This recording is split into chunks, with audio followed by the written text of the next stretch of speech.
자, 오늘은 그 8번째 제 세계 기독교 운동의 개척자들에 대해서 생각해 보겠습니다. 그래서 오늘 주로 윌리엄 캐리, 그다음 테일러, 윌리엄 캐리요, 그다음에 그 누구죠? 윌리엄 캐리하고 허더슨 테일러, 그다음에 캐머런 타운샌드죠. 타운샌드에 대해서 주로 알아보고, 마지막에는 그 모라비안 교도들의 선교에 대해서 한번 생각해 보겠습니다. 이번 주 주제는 이렇게 생각해 봅시다. 세계 기독교 운동의 핵심 인물들은 다른 사람들이 뭔가 해주기를 기다리지 않고 오히려 다른 사람들을 위해 길을 열었던 개척자들 이야기죠.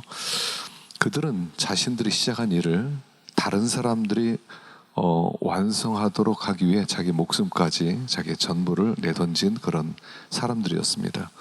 우리는 이런 사람들의 삶을 검토하고 그들이 우리에게 남겨준 과업, 세계 복음화를 이루어가야 될 것에 대한 도전을 하는 시간을 한번 가져보겠습니다. 핵심 단어는 신실함입니다. 신실한 사람들은 자신들이 신뢰를 받고 있다는 것을 아는 사람들이라는 거죠. 그들은 그저 의무만 다하는 것이 아니라 그런 신뢰를 만족시키려는 열심을 가지고 있었다는 겁니다. 의무만 다하는 사람은 상대방이 요구하는 것만 수행하기 때문에 때때로 희생해야 될 처지에 직면하면 주춤거리게 된다는 거죠. 그러나 그 신실한 사람들은 큰 대가를 치러야 함에도 불구하고 그들에게 위탁하신 하나님께 계속 헌신한다는 것입니다.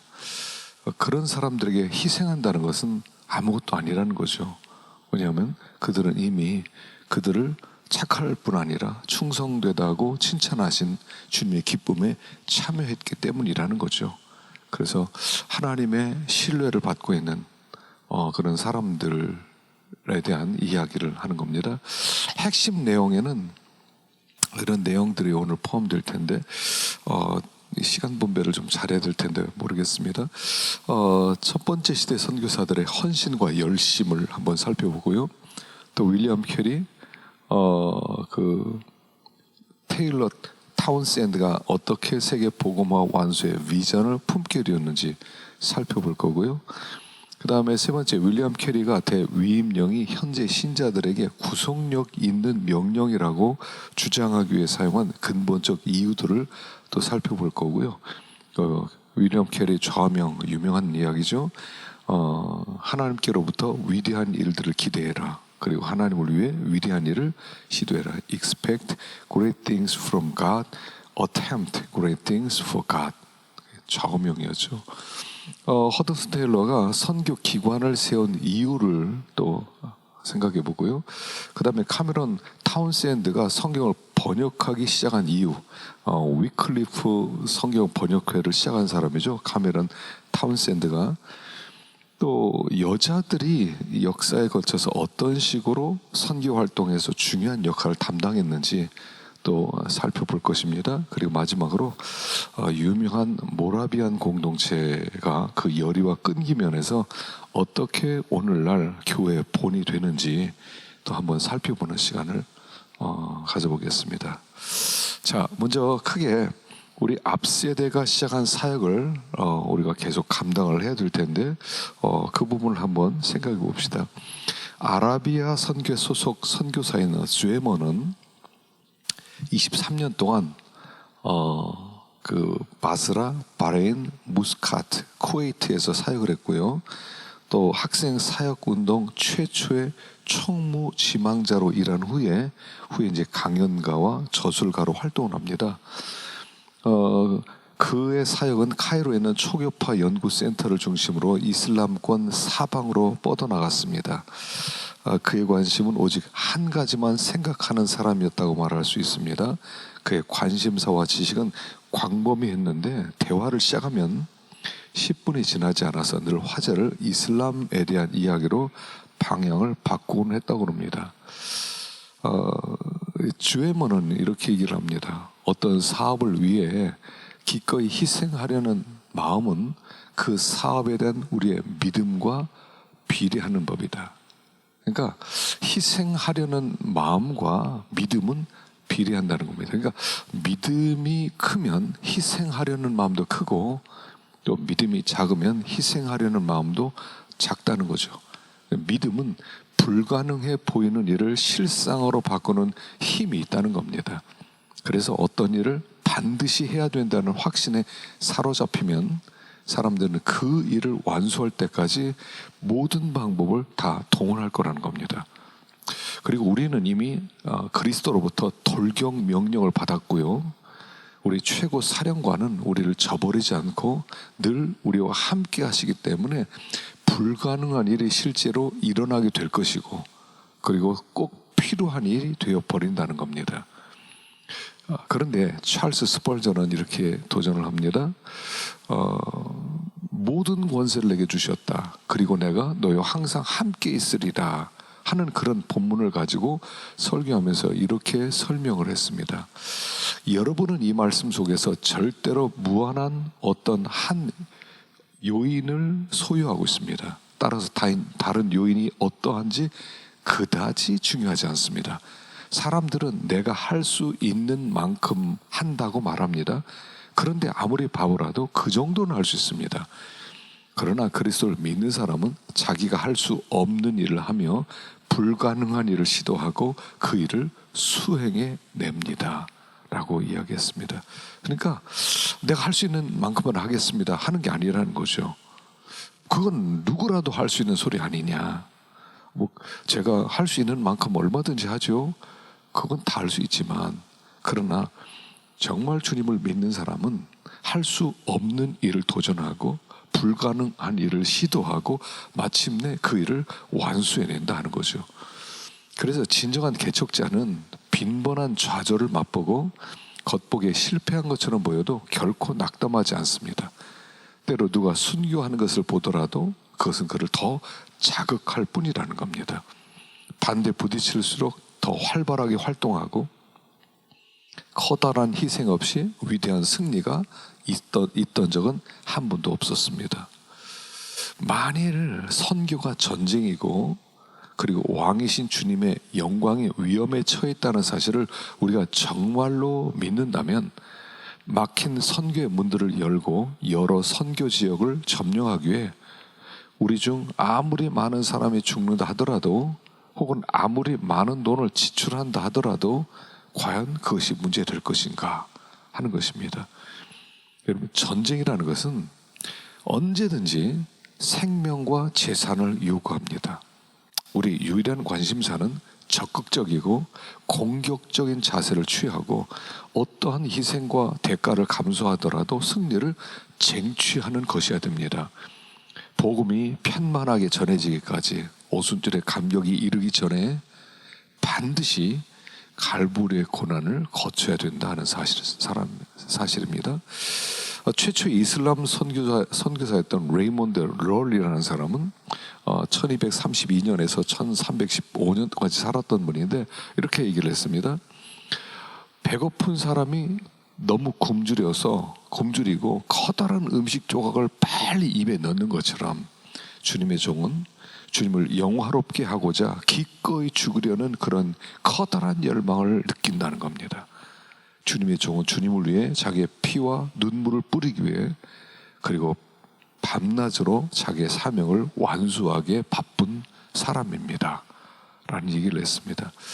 그래서 이렇게 복음을 전파하기 위해서 완수해야 될 몇 가지 자세가 있습니다. 첫째, 역향수병이라는 겁니다.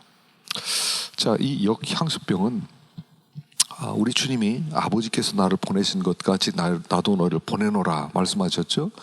그리고 주님이 오신 이 세상은 아직 점령되지 않은 하나의 거대한 선교지라는 겁니다.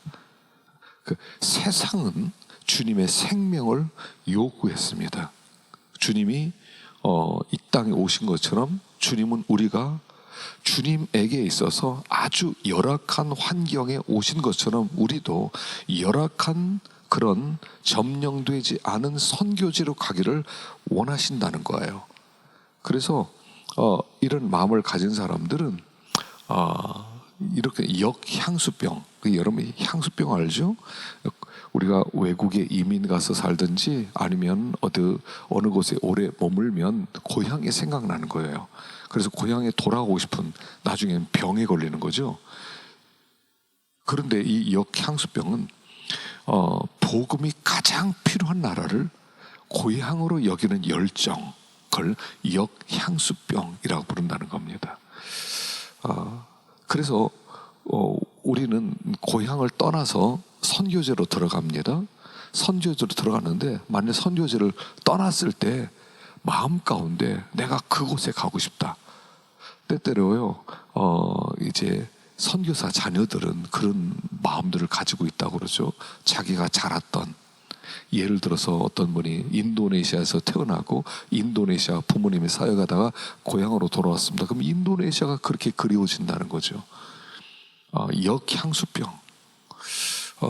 이런 선교 열정이 있을 때 다른 모든 열정은 빛을 잃어버린다는 거예요.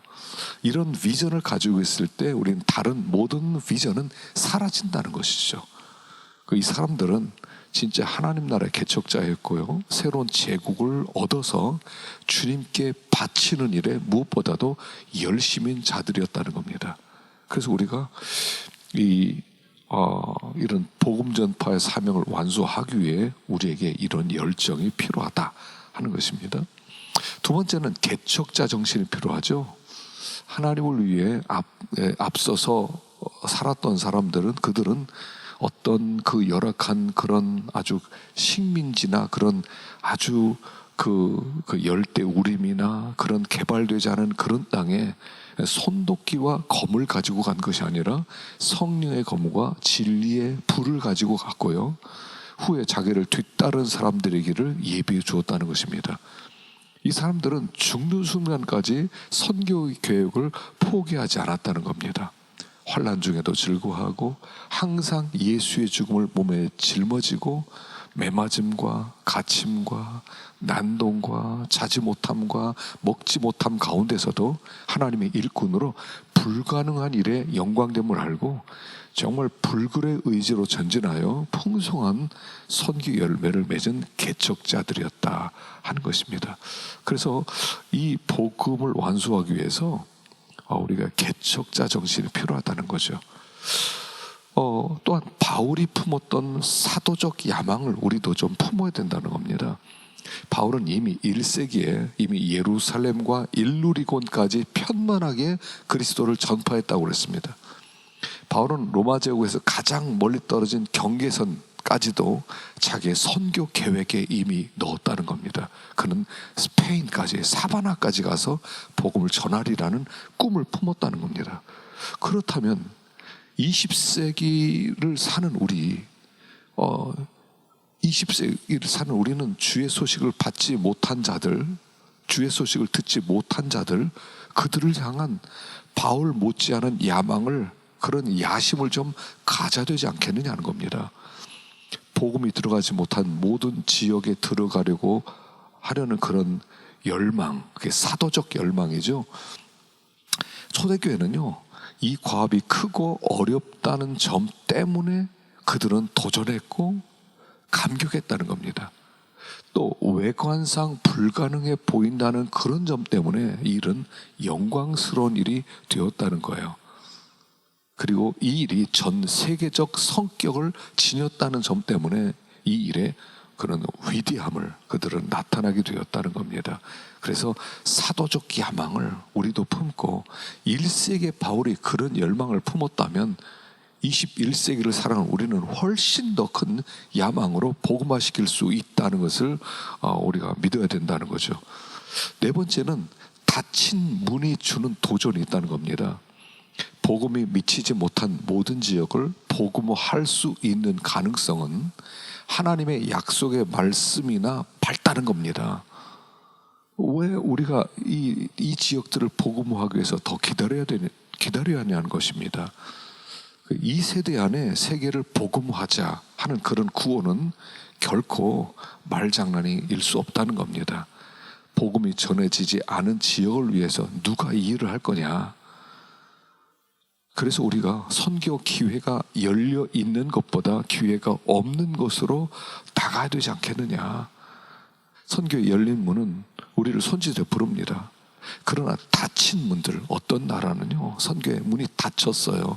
근데 그런 문들은 들어갈 수 있는 권리를 가지고 있는 자들에게 도전합니다. 아직 복음이 미치지 못한 지역에 비중을 두면서 우리가 좀 긴급히 대처해야 된다는 거죠. 우리가 지닌 이 역량이 얼마나 되는지는 실천해 보기 전까지는 결코 알 수 없다는 거 아닙니까? 젊은이가 한 남성으로 얼마만큼의 힘을 가졌는지 그 확인하려면 어느 정도의 모험이 필요하다는 거예요. 그래서 필립스 브룩스는 이렇게 얘기했습니다. 편안한 삶을 살게 해달라고 기도하지 말고 더 강한 사람이 되게 해달라고 기도하라. 당신의 능력에 맞는 과업을 달라고 기도하지 말고 당신의 과업에 맞는 능력을 달라고 기도하라. 그러면 더는 당신이 하는 일이 기적인 것이 아니라 당신 자신이 바로 기적의 주인공이 될 것이다 라고 했습니다. 우리는 기도를 하죠. 하나님 내 능력에 맞는 일을 주십시오. 그렇게 하지 말고 거꾸로 과업을 생각하고 그 일을 생각하고 하나님 이런 일을 이루고 싶습니다. 하나님 이 일에 맞는 능력을 주옵소서 할 때 우리는 이 세상에 닫힌 문들이 아무리 많다 하더라도 얼마든지 열고 들어가서 복음을 증거할 수 있다 하는 것입니다.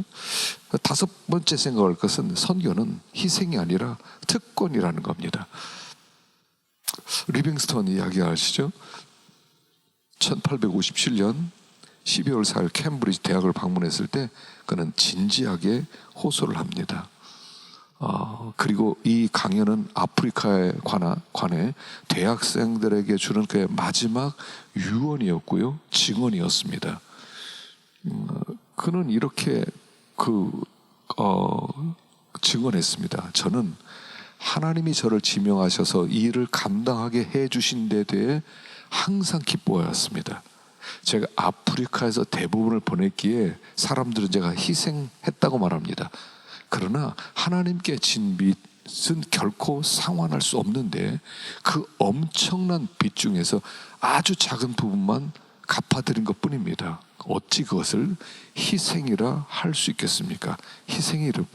희생이라기보다 차라리 특권이었다고 말해 주시기 바랍니다. 그리고 내가 시작한 이 일을 여러분들이 맡아서 계속 수행해 주십시오. 저는 이 일을 여러분께 맡깁니다. 그게 그의 마지막 유언이었죠. 우리가 앞선 선배들이 했던 사역들, 특별히 이 현대 선교를 초창기했던 그분들의 열정과 그분들이 완수하려고 했던 그런 희생과 책임감을 우리가 좀 배우고 우리가 그런 현장 속에 가면 얼마나 좋을까 하는 생각이 듭니다. 자, 크게 두 번째로 선교 운동의 개척자들에 대해서 생각해 봅시다. 개척자들은 윌리엄 캐리, 우리가 지난 시간에 생각했던 것처럼 허더슨 테일러, 그 다음에 카메론 타운샌드에 대해서 우리가 살펴보겠습니다.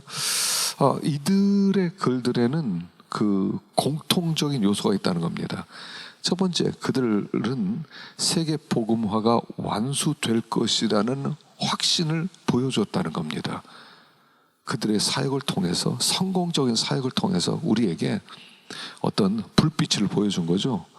그들은 두 번째, 전체 과업을 완수하기 위한 전략적 단계로서 세계 어떤 특정 지역들에서 일하도록 요청하고 있다는 겁니다. 그래서 이들은 그냥 아무 계획 없이 그냥 어떤 선교지에 들어가서 복음을 증거한 게 아니라 굉장히 전략적인 사람이었다는 것을 우리는 이미 배웠죠. 자, 세 번째, 그들 각각은 인구 통계학적 세부 사항들을 의식했다는 겁니다. 윌리엄 캐리가 쓴 그 책에 보면 그가 정확하게 그 당시의 선교적 상황을 파악하고 있었고 인구적 상황을 파악하고 전략적으로 선교했다는 것을 알 수가 있습니다.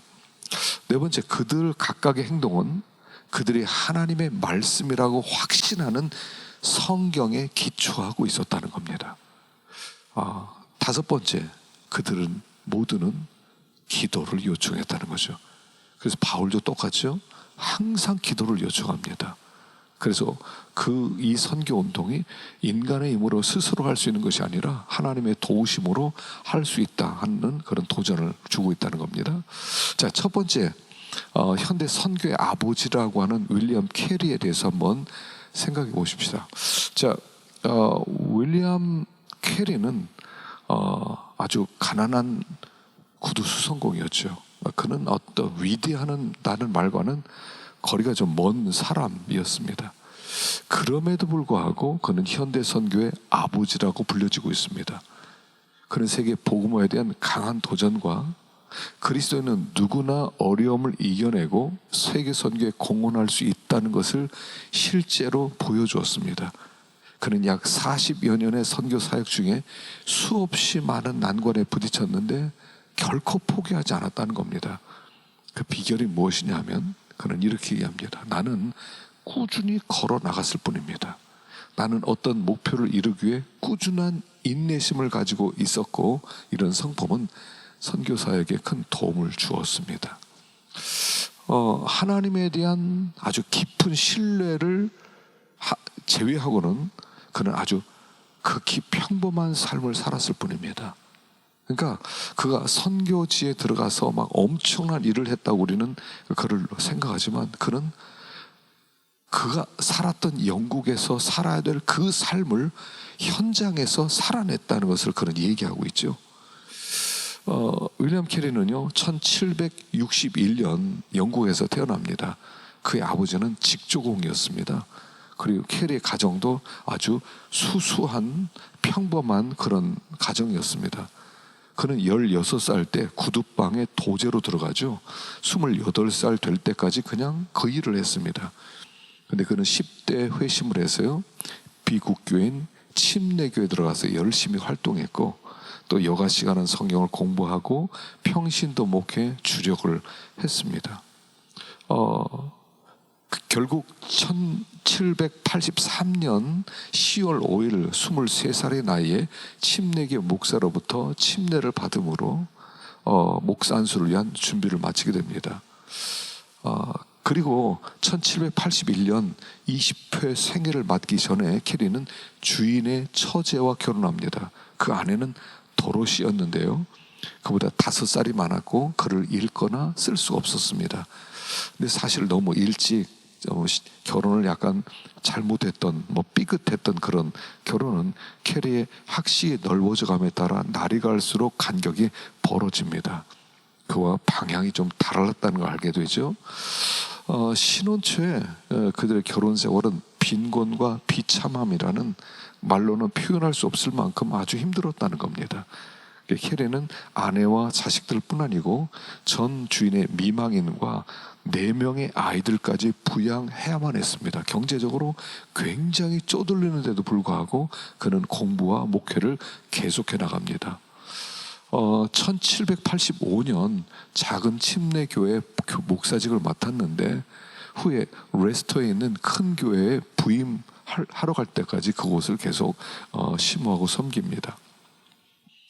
목회하는 동안 선교의 비전이 아주 구체화되었는데, 특별히 그의 삶에 아주 전환점이 되었던 것은 쿡 선장의 항해기란 책을 읽고 자극을 받았죠. 캐리는 또한 조나단 에드워즈의 책도 읽고, 미국 그 인디언들 가운데 존 엘리엇과 데이빗 브레이너드의 작품도 아주 자세히 탐독했다고 합니다. 그리고 그는 큰 세계 지도를 만들어서 자기 집 벽에 걸어두고 입수 가능한 대로 각국의 종교, 정치에 대한 통계 자료들을 적어뒀다고 합니다.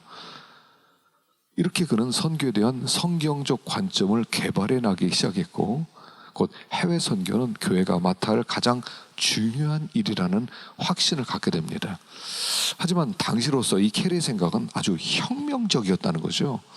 18세기 영국교회 많은 지도자들은 주님의 지상명령은 오직 사도들에게만 주어졌다고 믿는 사람들이었다는 거예요.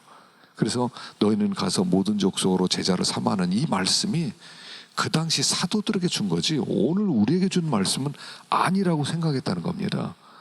그리고 해외 그 그 해외 선교에 대한 관심은 식민지 사업과 관계없는 한 자기와 아무런 상관이 없다고 생각했던 그런 실정이었다는 거죠.